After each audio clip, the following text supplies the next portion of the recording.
There are people who are so miserable that they hate their lives. They're addicted to their struggle.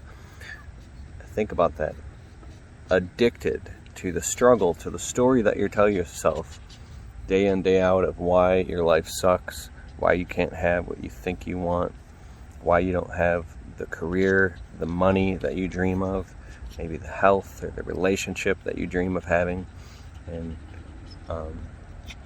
saying that you must be cursed, or God hates you, or any other reason that you can think of, or you just have bad luck. And so anyways, it's interesting how instead of looking within and saying and asking why, here comes the yawn.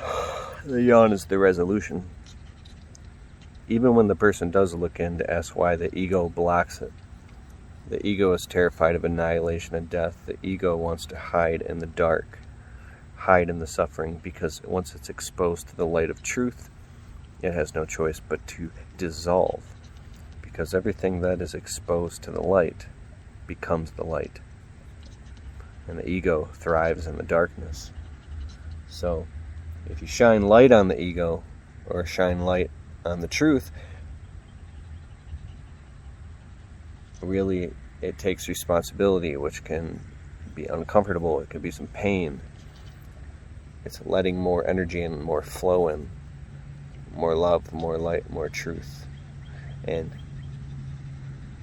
there are people that are so unhappy and so upset that they actually are just trying to get through life, and because they're actually suffering. They're really suffering. And some of the suffering is very real. Depression is real. Diseases are real. Mental illness, emotional scars, post-traumatic stress disorder, coming from or stemming from all types of things down to childhood, from neglect and abuse and abandonment. All these things are very real. Even physical abuse and physical traumas. So not to say that none of that stuff is real, because that's very real. And to grow and come out of that would be like, you're not just starting out at square one. You're talking about you're starting out at negative square 50. You're starting out not at ground level. You're starting out in the hole in life.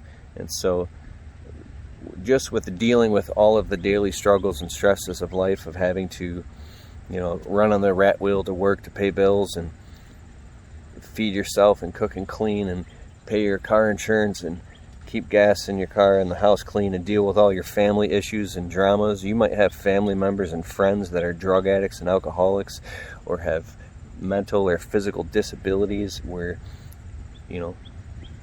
there are people that live like this, that not only do they have their own problems, they're taking care of everybody else's problems around them, and then they have all the guilt that comes with that as well. So some of the most successful people are people that don't have to deal with any of that stuff in their home life. They're just so incredibly focused on their career. But also some of the most successful people are the people that you would never even know, that behind closed doors, they deal with all types of stress and drama and chaos, and you would never know, because they put on their game face. And these people rise to be incredibly successful. So to have an easy life is not the answer to happiness or to fulfillment. To have an easy life just means that when hard times come, because we're half flesh, half spirit, I don't know what percentage of it we are, but you're not a physical being having a spiritual experience. You're a spiritual being having a human experience. So with that being said, without the good times, the bad times, the good wouldn't seem so good, right? There was a Twilight Zone episode. Excuse me. I'm at the vet right now, emergency vet, trying to get my dog in, and he's sick, and my wife's in there right now, and I got my other two dogs with me. See, my little Yorkies. I love my dogs very, very much. Unconditional love. But anyways, there was a Twilight Zone episode where a man woke up. He died, and he woke up in heaven, and everything was perfect in heaven. He had everything he could ever want. Everything he did was A+. There was a point where he was playing pool with somebody, and he thought it was an angel, but it wasn't. But and every ball he hit went in, and everything was perfect for him. It was the perfect life. And what happened was, he started to get frustrated. He's like, how come I can't lose? How come every ball I hit is going in? What is going on here? This is heaven? This is not heaven. And all of a sudden the man looked at him and he goes, who said you were in heaven? And the man like, no! Like, basically, if you made millions of dollars and you went and easily bought your drop-top Ferrari and a Bugatti Veyron and had a $10 million house and you were in perfect health and everything you touched turned to gold, you'd be like, I'd be happy, right? Maybe you would. But how long would you be happy for if your whole life was constantly smooth and perfect and you didn't have any trouble? Now, pain is only perception. Sorry about that background noise. There's a car with the air conditioning on right there. Eckhart Tolle in the book The Power of Now and A New Earth. And a lot of these gurus talk about in the most painful moments is where you can have deep, deep levels of tranquility and peace. Something as simple as being in pain and seeing the light reflecting off of the grass, or see these beautiful trees behind me. You can instantly channel deep levels of satori, of unconditional love and peace and presence right here, right now. And when you tune in, you can hear the crickets chirping, the traffic, and you go, oh my God, this is actually pretty nice. Now, it's true that I'm yawning. My dog has been sick. I've been up in the last 2 weeks all night long to 4, 5, 6 o'clock in the morning, 8 times out of the past 14 days. So I'm barely getting any sleep. And I have other family dramas and things that are going on all the time that I don't talk about. But it's hard it's easy to say, well, you can just relax and enjoy nature. It's free. It's beautiful. It is. But if you do got to work, 8 to 12 hours a day to make your bills, and like I have a small business, so I have to deal with payroll and insurance and taxes and tons of administrative stuff and employees. It's literally nonstop. The second I get home from work, as soon as I pull in the driveway and walk into the door of my house, it's like I punch out of my day business and then I punch in to my family stuff, and I leave my phone in my truck for the first few hours, and I eat dinner at the dinner table every night with my wife. We have date nights every Tuesday night for 5 years straight consecutively. Like, I really love my family, but what I mean, it's nonstop. You have to be, if you look at your garbage can in your kitchen and it's full and you walk away, it's called pay now or pay later. You got to draw the strings and pull the trash can out and take it out to the trash and reline the liner. If you got cats and you go down and there's poop in the cat litter to the drain, you got to scoop it or dump all the poop out. Then you look, and then there's laundry. You got to do all the laundry, and then there's no food. You got to go grocery shopping and cooking and cleaning, plus your own body. You got to use the bathroom and shower, shave, eat, change, cook, clean, everything. You have Q-tips in your ears. It's non-stop. And then deal with all types of drama. Now, if you make a lot of money, you can hire a housekeeper to clean your house, someone to do your laundry. You can have pre-made organic meal services delivered to your door. We've done that before. That's pretty cool. Did a bug just fly down my throat? That was weird. I inhaled my spit. I think it was a bug. Maybe I'll rewind and play it back and watch. But interesting thing is this Freshly meal service. We tried a bunch of them. But the ones that are like really good meal services that are expensive, they're like $15 per meal. They get delivered to your front door on ice, pre-cooked, ready to go. Like cedar plank salmon with asparagus, with garlic and potatoes and all these different things, and beef brisket. And all you do is put it in the microwave for 3 minutes, eat it right out of the container, throw the container away. You can even use a plastic fork, and you literally just ate lunch or dinner in 5 minutes. No cleanup necessary. No dishes and wiping of countertops and wiping the floors and scrubbing pans and none of that. No meal prep. But the weirdest thing is, it's very boring doing all of that. There's something interesting about, I get my oil changed at an oil change place. There's something interesting about climbing on your back underneath your truck and changing your oil yourself, and chopping up the fruits and vegetables and putting them in the pan with a pat of butter or some olive oil, and cooking your own food and sitting down and making the table and sitting with your family and enjoying the whole process. And then it sucks cleaning it up, but once you clean it all up at night, then you can plop down on the couch and turn on your favorite show with the one that you love, and you guys can cuddle and talk. Or in my life, I just work 24/7. The only person I hang out with is actually just my wife, and besides that, I'm working literally constantly. I am deathly afraid of poverty.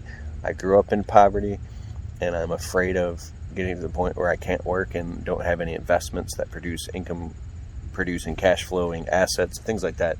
So I work like crazy, but I still have time to make these videos because this is my passion, is talking about stuff like this. But nonetheless, I wish you the best of success. Don't think that you're alone if you're going through hard times. If you have some type of thing that you're addicted to yourself, it could be alcohol, drugs, it could be pornography, it could be drama, you could be addicted to your struggle. I just want to encourage you to do a little test and see if you can do that stuff a little bit less and get to the point where you just completely give it up, and then replace it with something holistic and happy. I've taken on a new habit all of 2021, this year so far. I have only been eating raw fruits and vegetables, nuts, seeds, and berries for lunch every single day. I think except for on the weekends, but every day at work I'm eating raw fruits and vegetables, and I've never felt so good in my life. I don't know how long I'll be able to keep this up, because frankly I'm getting sick of it. Eating literally raw broccoli for lunch and raw carrots, it's getting pretty old, and I fantasize about having an Italian sub with Italian dressing all over it, or a big ass piece of pizza, or a cheeseburger with But anyways, it's taken me years to kick the bad habit of wanting to go grab a whole bunch of Taco Bell, and I love Taco Bell. And then not only slow that down to a halt, but then pick up the habit of eating fruits and vegetables. My wife and I used to have a toxic relationship where we would treat each other like shit to the point where we didn't even realize we were doing it. We're so stuck in our heads. And my wife's level of her ability to experience love and emotions, and I don't want to say drama, but she's a very emotional human being, and she can go from 0 to 100 instantly. And you could be like, oh, that's all women, right? Anyways, I didn't know how to deal with her and deal with all that, so I used to be like, whoa, you're crazy. We used to fight like crazy, man, all the time, all night long. Well, it wasn't me. It was me just trying to turn the volume down and just not communicate with her, and then her standing over me in our apartment at 4 o'clock in the morning, screaming at me. But that's what I went through. But it took us years to get out of that. I'm committed to my wife. I'm always looking within to the point to say, how am I co-creating this situation, and working on that.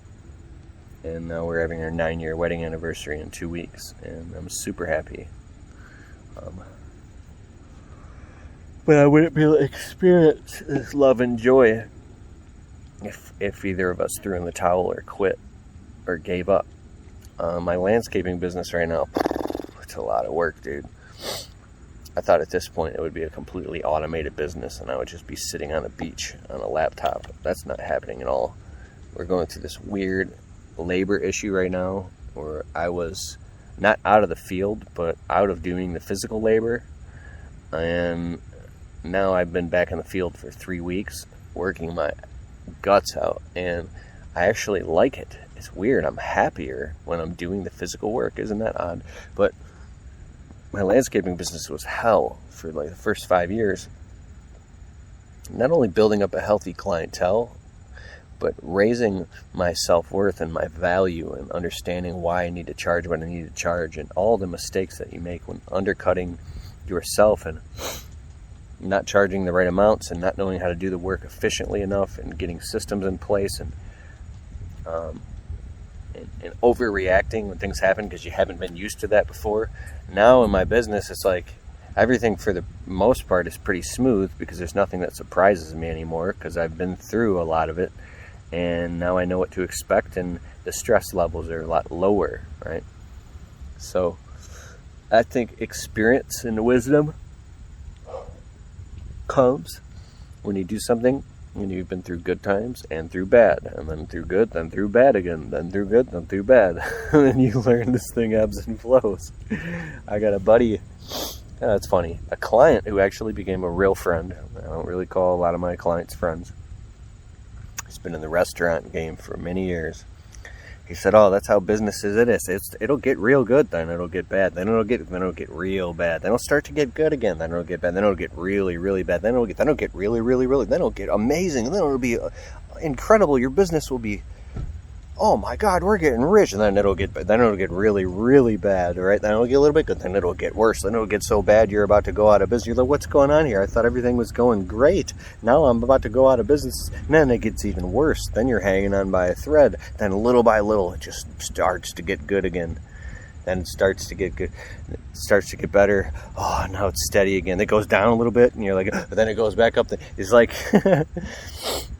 and that whole time, you're working your ass off. I mean, I think very few people get to the point where they can run their business from a laptop and a cell phone or have a fully automated business. And I think you have to become the best in the world at what you do. BIW, best in the world. You have to be in an industry that's not extremely low barrier to entry, or find out a way to capitalize on that industry where not anybody can just do it, or find a way to separate yourself from other people. And then you have to have enough profit margin and profitability to get that thing up to... Anyways, that's not what this video is about, but I think everything is tangentially connected to what we call happiness.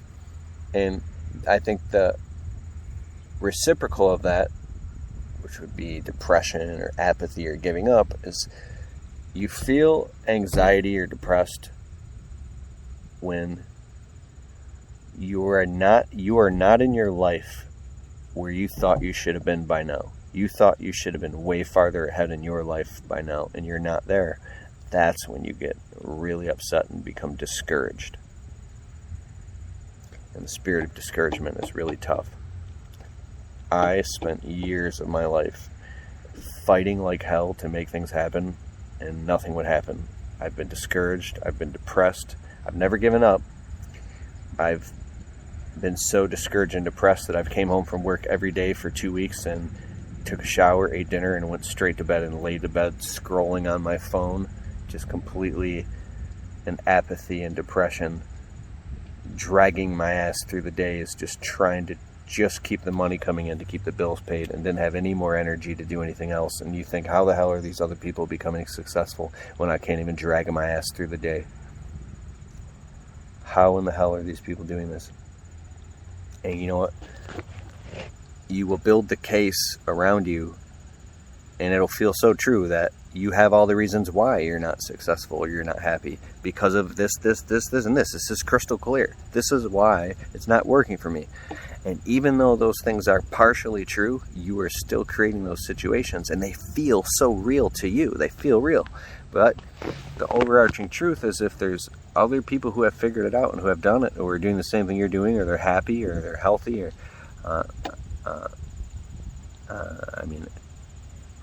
I think that there's a good chance that you and I can find out a way to do that too.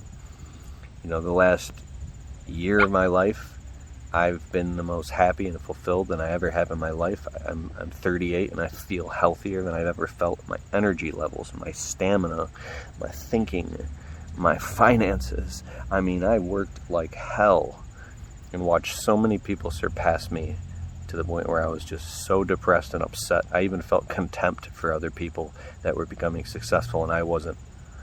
And little by little by little by little, I started to have breakthroughs, and I can say I'm pretty, I can't complain about anything right now. And except for my dog, I kind of hope my dog's going to be okay. My wife's going to be out here in a minute. It's a long line at the vet. Everybody's understaffed. The other people were waiting since 12:30, and they just, and it's like evening now.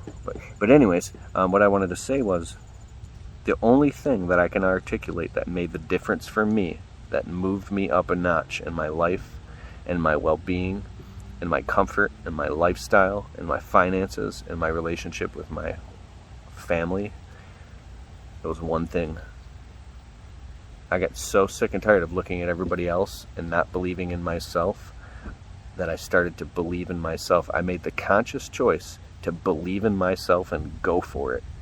I said, you know what? I'm the dude. It's me. If it's meant to be, it's up to me, is one thing. But saying, it's me. I'm the one who deserves success. I'm the one who is worthy. I am worthy of all of these things. You may have a little bit of anger and retribution in there, like, yeah, how come I need to be getting that too? No, I'm not doing that for anything less. Hell no, I'm not going to go let somebody walk all over me. Hell no. I've done that too long and it didn't get me anywhere but heartbroken and upset. It's my time to shine. But not it's my time to shine in a negative victim type of way, like it's my time to shine. No, it's my time. Like that. Did you feel that? It's my time. You put your hand on your chest and you go, it's my time. You know how you know it's your time? When you know, oh, I gotta go. It's your time.